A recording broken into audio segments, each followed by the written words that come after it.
Happy Friday, Mayor Dan Pope with the weekly update. Hope you've had a great week. I want to touch on several things today. First of all, I hope you saw the news early this week when we officially named the youth sports complex at the corner of 1585 in Milwaukee for former Mayor Tom Martin. The council unanimously supported a resolution to do that last month. And we thought it was appropriate to get that done while baseball and softball season are still going on. And so we did that on Monday morning. Mayor Martin's widow, Karen, was there with us, as were many of the men and women that he served with on our city council. And we think it's a proper way to appreciate and to recognize Tom's efforts for the city. He did so many things. We've talked about that. And it was a great opportunity to be able to do that this week. Just yesterday, the SmartAsset website came out with an overview or an analysis of where millennials are moving. So millennials are roughly those between the ages of 21 and 36 today. They're the largest. They become the largest part of the U.S. workforce in 2018. And Texas is the second largest state for millennials to move to, only behind Washington State. Interestingly enough, the 17th, ranking 17th on that list of where millennials move to is Lubbock. That's out of 173 cities that were surveyed.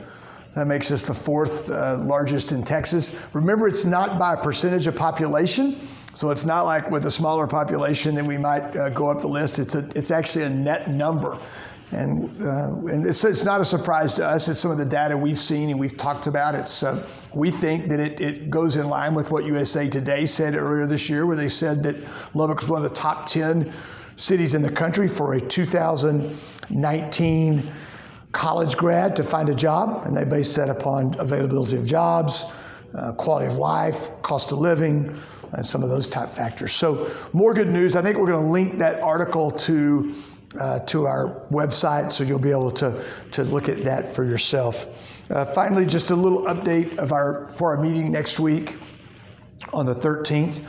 In work session, we will spend time looking at the budget. So remember, we did work sessions last week, and we'll now have 3 or 4 more looks at the budget in regularly or specially called meetings. And that meeting next week will be the council's first opportunity to discuss since our work session, our budget sessions last week. The other thing we're going to do in work session, I think you may find interesting. If you can't watch it that afternoon, you may want to watch it on video on demand, but we're going to take the council through, and therefore citizens through, how to go online and look at data that we have on key, what we think are key bits of information that citizens might be interested in. For instance, codes enforcement. Where are the codes calls coming from?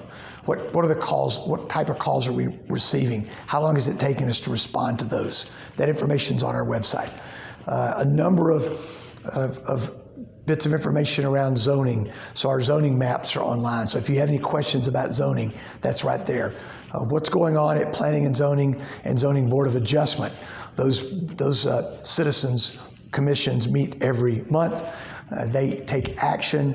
If you can't get down to a meeting, but you want to see the action they took, that information is all available on our website with all the detail that goes along with that. So we'll be going through that in work session to educate council and citizens on what I think is something you want, that information. It's your city. We want to make sure you know what's going on.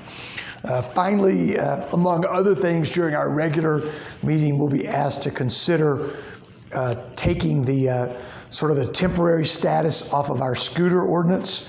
You'll remember that early last fall, when we implemented our scooter ordinance, it provided a look-back period, I think a 1-year period that we were supposed to leave it in a temporary status, and this action would allow us to take that off, and it would become permanent. There may be another tweak or two that will be made, but I think that experience has generally been very positive. Lime has been very responsive. They've been a good vendor. I think their utilization is something that they're pleased with. And it's something that a big part of our population is very interested in using. So pay attention for that. To wrap up, have a great weekend. Keep the good ideas, thoughts, and prayers coming. Talk to you next week.